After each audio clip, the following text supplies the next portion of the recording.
में निराशा और विपक्ष में खुशी होगी, लेकिन सबसे मूल प्रश्न जो है वोटिंग हुई। अब वोट आप परसेंटेज मैंने देखा, उसके बाद से मैं लगातार सोच रहा हूँ कि भारतीय जनता पार्टी के पिछले 12 वर्ष के कार्यकाल में ऐसा कोई भी कदम नहीं था जो विफल गया हो। तो कल का कदम विफल क्यों हुआ, ये सबसे बड़ा मूल प्रश्न है जिसका हल किसी के पास नहीं है। मुझे लगता है इसका उत्तर सिर्फ दो लोगों के पास है, प्रधानमंत्री नरेंद्र मोदी जी और गृह मंत्री अमित शाह जी के पास, कि ऐसा कौन सा ऐसा पॉइंट था जहां इनसे चूक हो गई, जो हर कदम पे मैकेनिज्म मैनेजमेंट लेके चलते हैं। क्या उनको नहीं पता था कि हमारे पास 326 का या जो भी संख्या उपस्थित होगी उसमें 1/3 बहुमत नहीं आ पाएगा। जिस सदन में अनुच्छेद 370 3 तलाक जैसे कानून बहुत आसानी से बन गए हो, उस सदन में महिला आरक्षण और परिसीमन पे इतना बड़ा गैप खड़ा हो गया हो, तो ये प्रश्न मेरे मन में लगातार है। हाँ, और मतलब सवाल भी जायज है। ये सुलझ नहीं रहा मेरे पास से, क्या आखिर क्या ऐसा कारण पड़ा कि जिसकी वजह से। दूसरा प्रश्न मेरे मन में ये है कि जब हर चीज़ की शुरुआत या समापन प्रधानमंत्री जी करते थे, तो ऐसा कौन सा कारण था कि प्रधानमंत्री जी को बीच में आके संबोधन करना पड़ा, ये भी बड़ा प्रश्न है। तो ये इन दोनों चीज़ों से जो एक चीज़ स्पष्टता मेरे मन में हुई वो ये कि पूरा इनिशिएटिव यानी पूरा का पूरा जो काम था वो माननीय गृह मंत्री अमित शाह जी ने अपने हाथ में लिया हुआ था। और अमित शाह जी के बारे में एक कथन है कि वो जो चीज़ हाथ में लेते हैं पूरा करके उसको सफलतम पूरा करते हैं। तो आखिर कल ये विधेयक विफल क्यों हुआ, ये बहुत बड़ा प्रश्न है। अब बार बार एक बात आता है कि 543 में ही रिजर्वेशन क्यों नहीं दे दिया गया। प्रतीक्षा जी, आप एक एक पार्टी के, चाहे छोटा पार्टी हो, रामदास अठावले की ही पार्टी क्यों ना हो, और भारतीय जनता पार्टी जो विश्व की सबसे बड़ी पार्टी, एक एक सांसद से यदि आप पूछेंगी तो सब यही कहेंगे कि 543 में नहीं।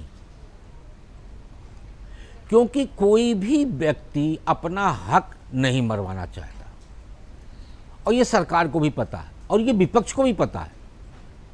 विपक्ष भले ही मामले पे बाहर ये कह रहा हो कि नहीं, हम महिला आरक्षण के विरोध में नहीं हैं और हम चाहते हैं 543 में कर दिया जाए, लेकिन उन्हें भी ये पता है कि 543 में यदि 181 सीटें दी जाएंगी रिजर्वेशन में, तो हमें भी असंतोष का सामना करना पड़ेगा। क्योंकि 543 में 181 एक बड़ा फिगर होता है जो महिलाओं के लिए रिजर्व किया जाएगा। तो आप देखिए, जब ये महिला आरक्षण विधेयक और डिलिमिटेशन का आया, तो उसमें आप सभी सांसदों के मन में खुशी की लहर देखे होंगे, क्योंकि सभी सांसद ये तो मान के चल रहे थे कम से कम हमारी टिकट तो पक्का है, में से नहीं जाएगा। हमारी टिकट तो पक्का है, और अब जो भी जाएगा तो जो नई सीटें बनेंगी उसमें रिजर्वेशन होगा। तो बिल गिरने के बाद एक बार फिर से उनके चेहरे पे आपको मायूसी दिखी होगी कि यदि बिल गिर गया, डिलिमिटेशन नहीं हो रहा और प्रेशर पॉलिटिक्स हुई, तो अब एक खतरा ये पैदा हो गया है कि क्या 2029 के चुनाव में हमारी टिकट सुरक्षित है डिलिमिटेशन के बाद। क्योंकि सभी पार्टियों के सामने एक बड़ी समस्या आती प्रत्याशियों की, तो पुराने प्रत्याशियों के रिपीट होने की संभावनाएं ज़्यादा थी। अब मान लीजिए हम कहते हैं कि 120 सीटें उत्तर प्रदेश में हो जाती, आज 80 का आंकड़ा लेके सभी पार्टियां चल रही हैं, लेकिन फिर आपको 60 कैंडिडेट ऐसे तलाश करने पड़ते जो अपनी सीट पे फाइट कर सके।